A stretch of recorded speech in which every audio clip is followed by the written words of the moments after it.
नमस्कार दोस्तों, myself professor Balwinder Singh. I am working in Shri Baba Masnath Institute of Pharmaceutical Sciences and Research, Baba Masnath University, Asthalbohar, Rohtak, Haryana. आज हम बात करेंगे essential drugs and rational drug use पे। First of all, I am thankful to my son mister Ashish Saini for type setting and media recording of this presentation. आइए पहले बात करते हैं हम एसेंशियल ड्रग्स पे। एसेंशियल ड्रग्स वो ड्रग्स हैं जो WHO ने स्पेसिफाई की हैं। WHO मतलब वर्ल्ड हेल्थ ऑर्गेनाइजेशन ने।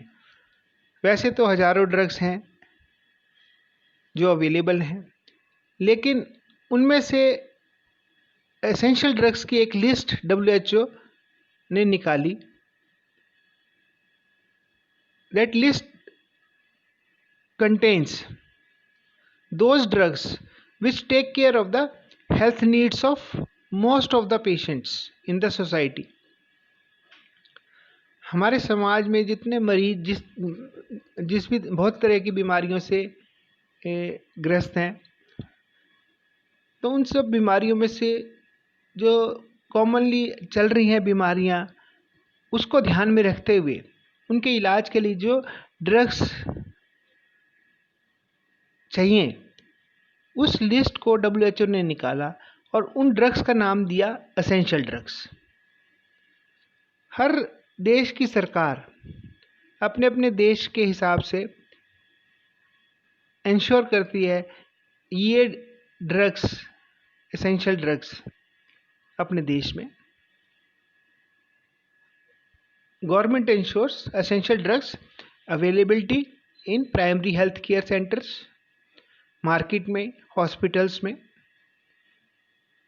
क्योंकि मोस्ट कॉमनली जो मरीज आते हैं वो उनकी रिक्वायरमेंट ये मेडिसिन्स होती हैं, ये ड्रग्स होती हैं। साथ साथ गवर्नमेंट इंश्योर करती है उनकी क्वालिटी के लिए,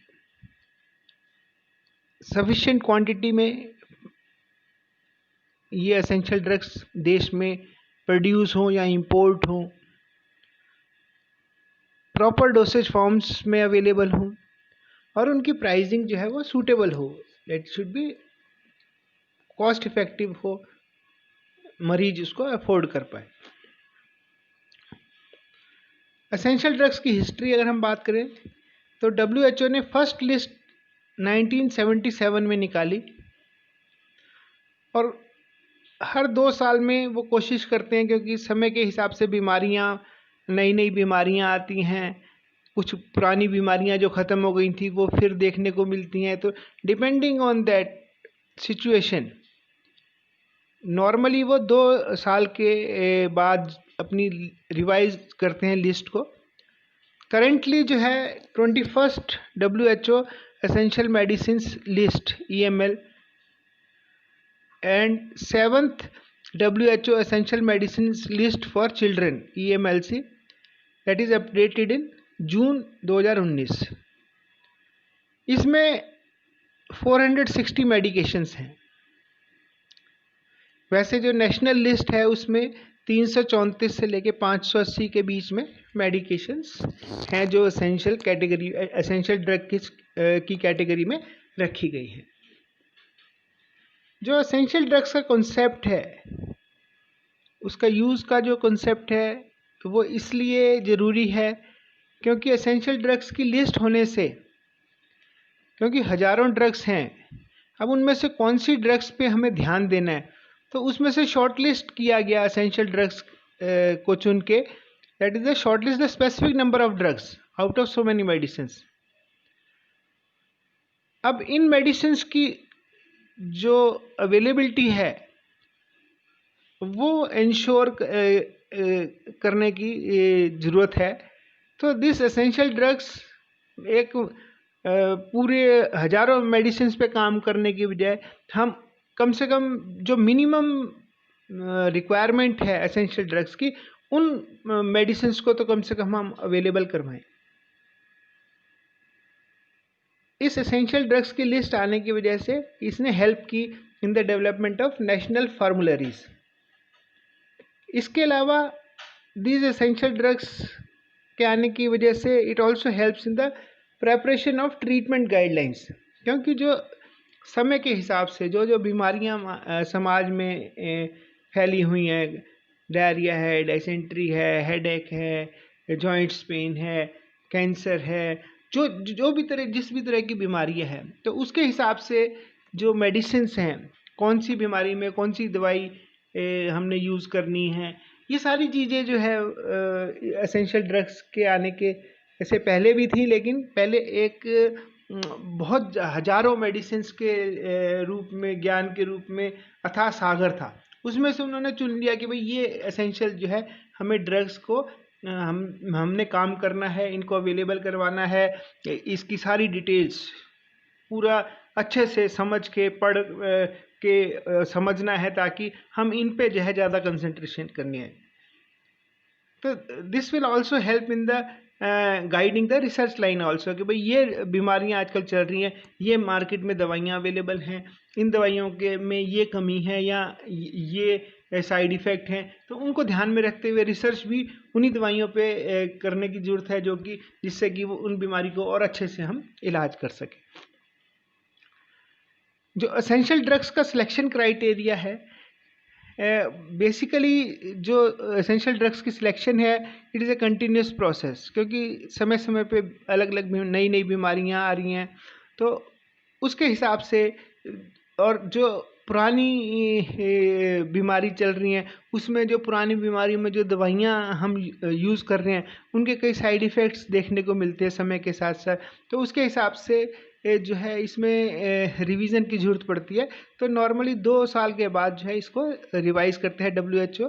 तो WHO comes out after every 2 years new list of essential drugs, उसमें कुछ ना कुछ प्लस माइनस होता रहता है, based on the prevalent diseases in the community. Public health treatment में कोई साइड इफ़ेक्ट या एडवर्स इफेक्ट देखने को मिल रहा हो, then it also takes care the safety and efficacy data of medicines. अगर किसी मेडिसिन में कोई साइड इफ़ेक्ट देखने को मिल रहा है, एडवर्स ड्रग इफेक्ट देखने को मिल रहा है, तो उसकी जगह अगर कोई और बेटर न्यू ड्रग मार्केट में आई है जो उससे ज़्यादा सेफ़ है, उससे ज़्यादा इफ़ेक्टिव है, तो वो उसको एसेंशियल ड्रग्स की लिस्ट में शामिल किया जा सकता है। कॉस्ट इज़ अनदर फैक्टर, कि कोई सस्ती मेडिसिन अवेलेबल हो महंगी ट्रीटमेंट की जगह, तो that is also a criteria. Then the storage and stability, अलग अलग एरियाज़ में अलग अलग टेम्परेचर है, अलग अलग स्टोरेज कंडीशंस हैं। जैसे इंडिया है, यहाँ पे इट इज़ ए सब ट्रॉपिकल कंट्री। जो यूरोपियन कंट्रीज़ हैं, वेस्टर्न कंट्रीज़ हैं, या हिली एरियाज़ हैं, वहाँ पे टेम्परेचर कम है। या वो जो यूरोपियन कंट्रीज़ हैं, वहाँ पे जो फार्मूलरीज़ है, नेशनल फार्मूलरीज़, जो एसेंशियल ड्रग्स की लिस्ट वेरी कर सकती है, क्योंकि स्टोरेज और स्टेबिलिटी पे असर पड़ेगा। अफ्रीकन कंट्रीज़ हैं, वहाँ पे टेम्परेचर ज़्यादा है, तो वहाँ पे स्टोरेज एंड स्टेबिलिटी के हिसाब से थोड़ा सा चेंज आएगा। देन पेशेंट कंप्लायंस कितना है, पेशेंट को कौन सी ड्रग जो है ज़्यादा सुविधा देती है, पेशेंट को अपनी जो ट्रीटमेंट है पूरा उसका कोर्स कंप्लीट करने में कौन सी ड्रग जो है ज़्यादा बेहतर है, वो सारी चीज़ें उसमें आती हैं। देन द डोसेज फॉर्म है, एक मान लो ड्रग है वो इंजेक्टेबल फॉर्म में है, और उसका कोई मॉडिफिकेशन होके आई जो कि पेशेंट ओरली ले सकता है, या डिफरेंट डोसेज फॉर्म्स हैं जो डिसाइड करते हैं कि उसको हम जो एसेंशियल ड्रग्स हैं वो कौन सी डोसेज फॉर्म को हमने उसमें रखना है। तो ये सारे क्राइटेरिया हैं जो कि सिलेक्शन में ध्यान में रखे जाते हैं। आइए अब हम बात करते हैं रैशनल यूज़ ऑफ ड्रग्स की। रैशनल, जैसे कि नाम है क्लियर है, that is the proper use of drug. Rational use of drug यानी कि हम बात करेंगे कि जो ड्रग है उसका प्रॉपर यूज़ हो इन राइट डिसीज़ और डिसऑर्डर और इंडिकेशन में हो, राइट फॉर्मुलेशन यूज़ हो, सेफ हो पेशेंट को, और कॉस्ट इफेक्टिव हो। So that these are the parameters जो कि रैशनल किसी ड्रग के रैशनल यूज़ को जस्टिफाई करते हैं। हम इस टॉपिक की क्या ज़रूरत है कि क्योंकि आज जो प्रैक्टिस है मार्केट में उसमें नई नई ड्रग्स कम आ रही हैं। जो पुरानी ड्रग्स हैं वो उसका रैशनल यूज़ नहीं हो रहा, जो there are so many factors जिसकी वजह से रेजिस्टेंस प्रॉब्लम आ रही है, जो एफिकेसी है वो कम देखने को मिल रही है, पेशेंट को आराम कम मिल रहा है। तो ये सारी चीज़ें जो है that is because of irrational use. तो इसलिए इस टॉपिक की ज़रूरत है। तो रैशनल यूज़ ऑफ ड्रग्स का क्या मतलब है? That is the proper use of drug in right disease और डिसऑर्डर और इंडिकेशन, राइट फॉर्मुलेशन, सेफ हो और कॉस्ट इफेक्टिव हो। आइए हम बात करते हैं इरेशनल यूज़ ऑफ ड्रग्स की, कि ये जो है इरेशनल यूज़ किस वजह से हो रहा है। That is because of self medication. Patient doctor को दिखाने गया और जो है डॉक्टर ने जो दवाई लिख दी, अगली बार उसको ज़रूरत पड़ी तो वो डॉक्टर के पास गया ही नहीं, वही दवाई ले ली अपने आप में। और फिर कई सारी जो पुराने एक्सपीरियंसेस हैं उसके बेसिस पे पेशेंट अपने आप ही सेल्फ मेडिकेशन लेने की कोशिश करता है। OTC ड्रग्स हैं, ओवर द काउंटर ड्रग्स है, डॉक्टर्स के पास गया ही नहीं और जो है ओवर द काउंटर जो मेडिसिन हैं वो पेशेंट ने ले ली। इन डिस्क्रिमिनेट यूज़, उसको जो दवाई की ज़रूरत है कि नहीं है वो दवाइयाँ ले रहा है। कुछ पुअर पेशेंट्स हैं, गरीब हैं, वो डॉक्टर के पास नहीं जा सकते, तो जो सस्ता इलाज मिलता है उनको वो करने की कोशिश करते हैं। Then poor patient compliance of dosage usage and treatment, पूरी दवाई नहीं खाते, 5 दिन खाना चाहिए कोई एंटीबायोटिक का कोर्स, 3 दिन की दवाई ली फिर ली नहीं। Then non availability of single drug in one dosage form, जैसे मान लो आइबुप्रोफिन है, आइबुप्रोफिन की टैबलेट अवेलेबल है, लेकिन ज़्यादा जो चलती है वो चलती है कॉम्बीफ्लेम चलेगी या आइबुप्रोफिन पैरासीटामोल चलेगी या कम्बिनेशंस में है available. Single drug single formulation में हो तो इरेशनल यूज़ के चांसेस कम हैं। ज़्यादा जो अवेलेबिलिटी है वो कम्बिनेशन ऑफ ड्रग्स की है, यानी कि availability of multi drugs in one dosage form है।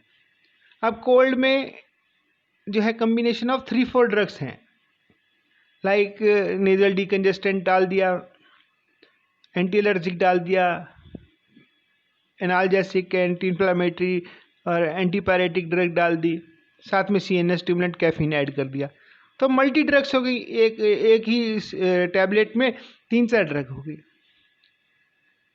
अब पेशेंट को उसमें से वो चीज़ें चारों चीज़ें चाहिए नहीं चाहिए, तो that leads to irrational use of drugs. Then administration of more than one medicine to the same patient, एक पेशेंट है उसको 4-5-6 मेडिसिन वो ले रहा है, और क्योंकि जो एक मेन दवाई है वो 4-5 दिन तक लेनी है तो वो कंटिन्यूसली वो दवाइयाँ भी ले रहा है जो कि उसको ज़रूरत नहीं है। देन देयर में भी रॉन्ग डायग्नोसिस, डायग्नोसिस में गलती लग गई, या डॉक्टर्स में lack of knowledge in doctors, doctors उतने एक्सपर्ट नहीं है उस पर्टिकुलर एरिया में। मान लो कोई पेशेंट है, उसको कोई दिक्कत हुई और वो जनरल फिजिशियन के पास चले गया, RMP के पास चले गया, रजिस्टर्ड मेडिकल प्रैक्टिशनर के पास चले गया। अब वो पेशेंट को जाना चाहिए था स्पेशलाइज्ड डॉक्टर के पास, जो उस मान लो चेस्ट स्पेशलिस्ट है या गायनी का डॉक्टर है या आपका पेडिट्रिशियन है, तो मतलब जो पर्टिकुलर स्पेशलिस्ट है उसके पास जाने की बजाय वो एक जनरल फिजिशियन के पास चले गया। अब हो सकता है उस पर्टिकुलर एरिया में जो पर्टिकुलर डिसीज़ है उसमें क्या लेटेस्ट कौन सी बीमारियां चल रही हैं, क्योंकि जो वो स्पेशलिस्ट है वो तो दिन में 50 मरीज देख रहा है, और जो जनरल फिजिशियन है उसके पास हफ्ते में 2 पेशेंट या 3 पेशेंट उस बीमारी के आते हैं, तो उसको उतनी पर्टिकुलर नॉलेज नहीं है भाई मेरे को कौन सी मेडिसिन इसमें देनी चाहिए। तो दैट में बी देयर, और there are so many disease are there और न्यू ड्रग्स आर देयर। अब वो डॉक्टर जो है because of his busy schedule he is not able to update his knowledge, so that leads to irrational use of drugs. अगर हम इसकी बात करें, इसको क्लासीफाई करें, तो commonly we can broadly classify irrational use of drugs की जो टाइप्स हैं। एक सेल्फ मेडिकेशन टाइप होगी, एक non compliance of amount and number of dose to be taken by the patient. जैसे मान लो उसको दिन में 3 बार दवाई खानी है, उसने 3 बार डोज ली नहीं, 2 बार ली, 2 बार लेनी है, 1 ही बार ली, याद ही नहीं आया। सुबह लेनी है, मान लो 10 बजे लेनी है, उसको 1 बजे 2 बजे याद आया, तो उसने 1-2 बजे दवाई ली, दूसरी डोज उसने मिस कर दी कि भाई अभी तो ली है मैंने, अब रात को ले लूँगा।